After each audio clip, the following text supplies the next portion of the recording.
इस अवसर पर 65 लाख और हमारी 60 नर्सरियाँ हैं जिसमें 95 लाख इसमें से हम लोग 65 लाख लगा रहे हैं, लेकिन लगभग 13,000 अलग अलग वो स्थल विभिन्न विभागों के सरकारी स्थल भी हैं और निजी व्यक्तियों के किसानों के खेत और अन्य जगह और इनकी हमने व्यवस्था की है। जो सरकारी स्थल है उनके लिए विभागीय अधिकारी हैं और उसको क्रॉस चेक करने के लिए हमने जनपद को 8 जोन और 22 सेक्टर में विभाजित किया है। और तहसील एक जोन है जहाँ पर हर एक ब्लॉक सेक्टर है जहाँ पर ब्लॉक स्तरीय अधिकारी के साथ साथ एक जनपद स्तरीय अधिकारी लगाए जाए ताकि सक्षम तरीके से हो उसका कंट्रोल रूम से मॉनिटरिंग की जाएगी। और हमारा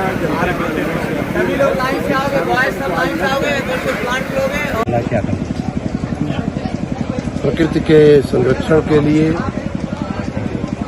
माँ हमारी पृथ्वी है, उनके संरक्षण के लिए पेड़ लगाना बहुत ही आवश्यक है।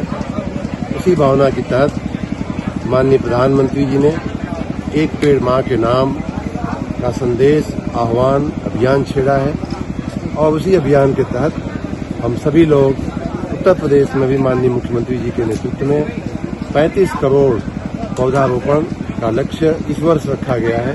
हर वर्ष इसी प्रकार करोड़ों पौधे लगाने का लक्ष्य रख करके उसे हासिल किया जा रहा है। इस बार पूरे प्रदेश में उत्तर प्रदेश में 35 करोड़ प्लांटेशन का लक्ष्य है और उसी लक्ष्य को विभाजित करते हुए आजमगढ़ जिले में लगभग 65 लाख वृक्ष लगाने का लक्ष्य है। उसी अभियान के लिए मैं आज यहाँ आजमगढ़ की पावन धरती पर आया हुआ हूँ और आजमगढ़ में मुझे बताते हुए प्रसन्नता हो रही है कि 65 लाख जो वृक्ष लगाने हैं उनको 13,000 ऐसी जगहें चिन्हित की गई हैं जहाँ एक जगह पे हम लोग स्वयं खड़े हैं। ऐसी 13,000 जगहें चिन्हित की गई हैं, उनको जियो टैगिंग की गई है, उनको एक एक अधिकारी को सुपुर्द किया गया है कि कौन अधिकारी उन पौधों का ध्यान रखेगा। ऐसी 13,000 जगहों पे आज पौधारोपण का काम हो रहा है और क्रमशः आने वाले दिनों में चलेगा। और मैंने जैसा कि अपनी बातचीत में भी कहा कि हम सबका कर्तव्य है माँ प्रकृति की सेवा करना, माँ पृथ्वी की सेवा करना और लगाना ही पर्याप्त नहीं है, लगाना आवश्यक है लेकिन पर्याप्त नहीं है। उसके आगे की कड़ी ये है कि वृक्ष को बचाने के लिए हमें इंतजाम करने पड़ते हैं, पानी देना पड़ता है, पशुओं से बचाना पड़ता है। इस प्रकार का वृक्षों का संरक्षण और संवर्धन करने से माँ प्रकृति की रक्षा होगी और हम सबका बहुत भलाई इसमें है कि माँ प्रकृति, हमारी वातावरण, हमारी प्रकृति, हमारा जलवायु स्वस्थ रहे और उसी स्वच्छता के साथ हमारा भी पोषण करती रहे। सरकार के लोग भी है। देखिए, बिजली विभाग हमेशा किसानों की और सामान्य जनता की सेवा के लिए हम हमेशा तत्पर हैं। वर्तमान में आपने सही कहा, रोपाई का सीजन चल रहा है, इसीलिए आपने देखा होगा कि ज़्यादा से ज़्यादा विद्युत आपूर्ति करने के लिए हम लोग व्यवस्था किए हैं।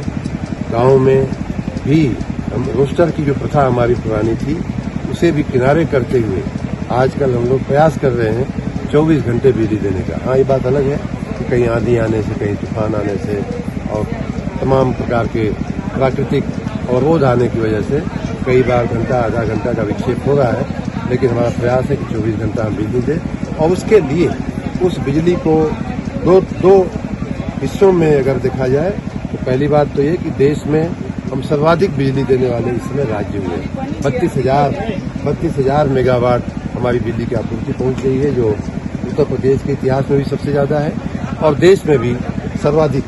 लेकिन उतना ही पर्याप्त नहीं है।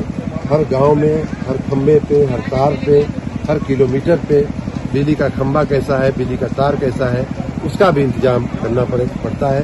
अभी माननीय हमारे भाजपा के अध्यक्ष जी गाड़ी में हमें बता रहे थे, चाहे मेहनगर हो, चाहे लालगंज हो, चाहे मुबारकपुर हो, हमारे जिले में ज्यादातर जगहों पे जो 70 वर्ष के जर्जर तार और खंबे थे तो या तो बदल दिए गए हैं या तो बदलने की प्रक्रिया चल रही है। और इसी कारण माननीय अध्यक्ष जी ने हमसे कहा कि बहुत ही अच्छी बिजली आ रही है।